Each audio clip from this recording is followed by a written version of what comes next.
طارق جمیل صاحب پہ مجھے بہت ترس آتا ہے کیونکہ میں ان کے مجاہدے جانتا ہوں، کیسے زندگی میں دولت کو لات ماری ہے انہوں نے، کیسے مجاہدوں میں ٹائم گزارا، یہ زندگی تبلیغ میں چل چل کے پہیا بن گئے۔ آج ہر دوسرا آدمی یہ لینڈ کروزر میں گھومتے ہیں، یہ بھائی وہ کروڑ پتی خاندان میں پیدا ہوئے ہیں، پھر بھی انہوں نے دولت کمائی نہیں، جو کچھ ملا باپ کی وراثت ہے۔ تو اس پہ کیوں تنگ کر رہے ہو کسی کو؟ آخری عمر میں، بڑھاپے میں ان کا احترام کرو۔ کوئی علمی کسی پہ کوئی اعتراض ہے تو وہ شائستہ انداز میں بیان کر دو۔ اچھا، آج کل سوشل میڈیا پہ کسی کی رائے کے خلاف کوئی بات کرو تو فوراً یہ پیسے لے رہا ہے، یہ ڈالر لے رہا ہے۔ تو یہ بہت آج کل ایک چل رہا ہے کہ کسی پہ کچھ بھی الزام لگا دو، ڈالر خور، ڈالر لیتے ہیں یہ۔ تو گورنمنٹ پہ کسی پہ کوئی الزام لگانے پر پابندی نہیں ہے، آپ لگا دیں پابندی۔ جی الیہم فلانا ڈالر، اتنا امریکہ بھی فالتو نہیں بیٹھا ہوا یا حکومت بھی کہ وہ فری پھوکڑ کے ڈالر، جب بھی کوئی دلیل سے بات کرے نا، اس کا جواب سارے علماء ڈالر خور ہیں، سارے مولانا یہ سرکاری مولانا ہے، مفتی تقی صاحب بھی، مفتی عبدالرحیم صاحب بھی، فلاں بھی فلاں بھی فلاں بھی، بس یہ 2-4 لوگ آئے ہیں دنیا میں جو کمنٹس کر رہے ہیں۔ انسان ایک دم نہیں بگڑ جاتا، یہ ذہن میں رکھو۔ جو بگڑے ہوئے ہوتے ہیں وہ شروع سے ہی بگڑے ہوئے ہوتے ہیں۔ نجاشی نے، جعفر طیار نے، جب حضرت ابو سفیان نے ہرقل کے سامنے کہا کہ ہم پیغمبر پر ایمان لائے ہیں، تو ہرقل نے کیا کہا تھا؟ کیا انہوں نے زندگی میں کبھی جھوٹ بولا ہے؟ جعفر طیار نے کہا نہیں۔ تو بادشاہ نے کہا یہ نہیں ہو سکتا کہ کسی نے زندگی پر جھوٹ نہ بولا ہو اور بولنے پر آیا تو اتنا بڑا جھوٹ بول دیا۔ اتنے بھی علماء ہیں، یہ زندگیاں ان کی ماضی اٹھا کے دیکھو، کس قدر مجاہدوں میں انہوں نے ٹائم گزارا۔ آپ ان کی موجودہ حالت کو دیکھ رہے ہو۔ طارق جمیل صاحب پہ مجھے بہت ترس آتا ہے کیونکہ میں ان کے مجاہدے جانتا ہوں، کیسے زندگی میں دولت کو لات ماری ہے انہوں نے، کیسے مجاہدوں میں ٹائم گزارا، پوری زندگی تبلیغ میں چل چل کے پہیا بن گئے۔ ہر دوسرا آدمی یہ لینڈ کروزر میں گھومتے ہیں، یہ بھائی وہ کروڑ پتی خاندان میں پیدا ہوئے ہیں، پھر بھی انہوں نے دولت کمائی نہیں، باپ کی وراثت ہے۔ تو کیوں تنگ کر رہے ہو کسی کو؟ آخری عمر میں، بڑھاپے میں ان کا احترام کرو۔ کوئی علمی کسی پہ کوئی اعتراض ہے تو وہ شائستہ انداز میں بیان کر دو۔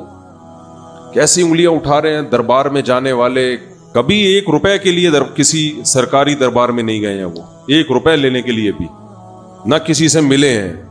جب ملے ان کو تبلیغ کرنے کے لیے ملے ہیں، وہ مبلغ ہیں، دائی ہیں۔ اتنے لوگ اعتراض کر رہے ہوتے ہیں نا، خود ان کا ذرا سا بھی کام ہونا تو پھر دیکھو یہ کیسے درباری بنتے ہیں۔ اس کو باپ سے دولت ملی ہے، اس کو بھی چین سے نہیں جینے دیتے۔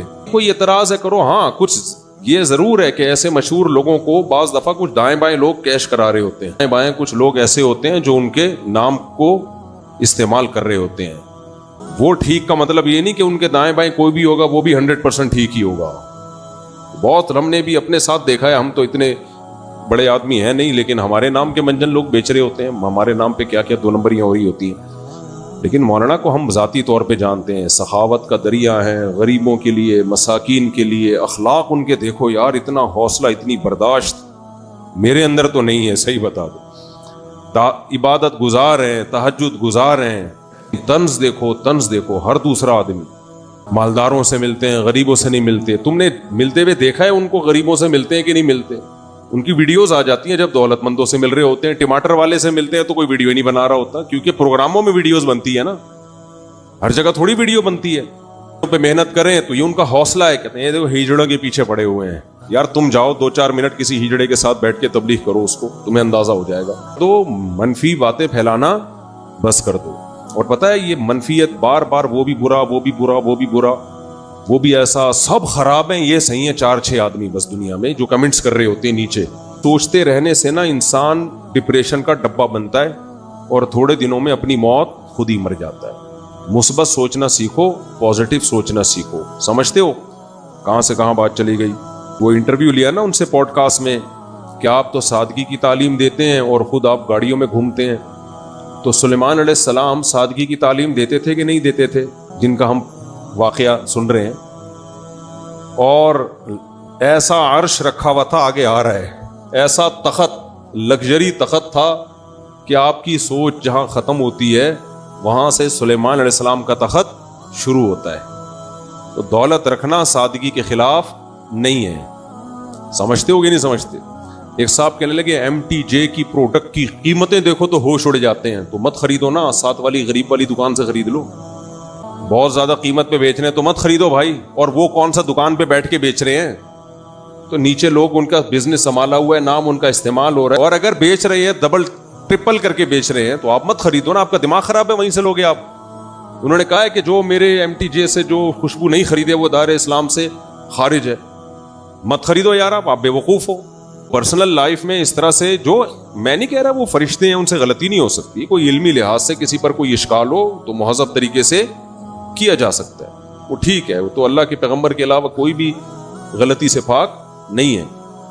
تو بہت افسوس ہوتا ہے, قوم جو ہے نا بہت منفی سوچتی ہے, بہت منفی سوچتی ہے. خیر اچھا بھائی, تو سلیمان علیہ السلام نے فرمایا ارجی الیہم, واپس وہ ہدیہ لے کر آئے تھے نا, اس کا خیال یہ تھا یہ ہدیہ دیکھ کے کیا ہو جہاں. میں یہ کہہ رہا تھا کہ جس نے زندگی میں کبھی ڈالر نہ لیے ہوں حکومت سے, اسٹیبلشمنٹ سے, امریکہ میں, وہ کیوں اب ڈالر لے کے غلط بیانی کرے گا. آپ یہ بول دو اس کے بیان پہ ہمیں اعتراض ہے, ہم ان کے بیانیہ سے متفق نہیں ہیں. یہ نہیں بولو کہ ڈالر لیے ہوئے ہیں, یہ نہیں بولو. اور آج جو بول رہے ہیں کہ وہ انہوں نے فلاں سے ڈالر لیے ہوئے ہیں, یہی بات جب وہ ان سے مل رہے تھے تو وہ کہہ رہے تھے انہوں نے فلاں سے ڈالر لیے ہوئے ہیں, یعنی یہ بھی ڈالر دے رہے ہیں وہ بھی ڈالر دے رہے ہیں, تو یہ سب سے ڈالر لے رہے ہیں. اور یہ نہیں ہوتا بھائی, لے تھے انہوں نے ڈالر دیے تھے تو یہ والے تھوڑی دیں گے, بولیں گے تو اس کا آدمی ہے. پھینکتے رہو, گورنمنٹ کی طرف سے کوئی پابندی نہیں ہے پھینکنے. اچھا بھائی, تو ہم چلتے ہیں. تو سلیمان علیہ السلام نے فرمایا ارجع, واپس. آپ ان کی رائے سے اختلاف کرو, سیاست میں بھی اختلاف کرو ان سے. ہم یہ نہیں کہہ رہے جو ان کی سیاسی موقف ہے آپ اس کی حمایت کرو, نہ, اختلاف کرو ان کے سیاسی موقف سے. آپ بولو آپ کی جو سیاسی رائے ہے ہم اس سے متفق نہیں ہے, 100 دفعہ کرو. بولو کہ آپ اس رائے میں مخلص نہیں ہیں, آپ پیسے لے کے یہ رائے دے رہے ہیں. یہ بہت بڑا الزام ہوتا ہے, پیسے دے کے بیانیاں بدلنا. یہ کوئی بہت ہی غلیظ پلید آدمی ہوتا ہے جو یہ کام کرتا ہے. کوئی بہت زیادہ اس کے لیے گندا ہونا پڑتا ہے, جو اچانک نہیں ہو جاتا, جو پیدائشی گندے ہوتے ہیں, باپ دادا سے یہ چیزیں سیکھی ہوتی ہیں. ہرقل نے کہا تھا ابو سفیان سے 40 سال کسی نے جھوٹ نہیں بولا, اور وہ جھوٹ بولنے پر آئے تو اتنا بڑا جھوٹ کہ میں اللہ کا پیغمبر ہوں. یہ نہیں ہو سکتا. کسی نے زندگی میں کبھی چوری نہ کی ہو, اچانک بینک میں کروڑوں روپے کا ڈاکہ ڈال دے, ایسا نہیں ہو سکتا بھائی. شروع میں چپل چوری, پھر آہستہ آہستہ یہ بڑے بڑے جو ڈاکو ہیں نا جو آگے تک پہنچ کے ہمارے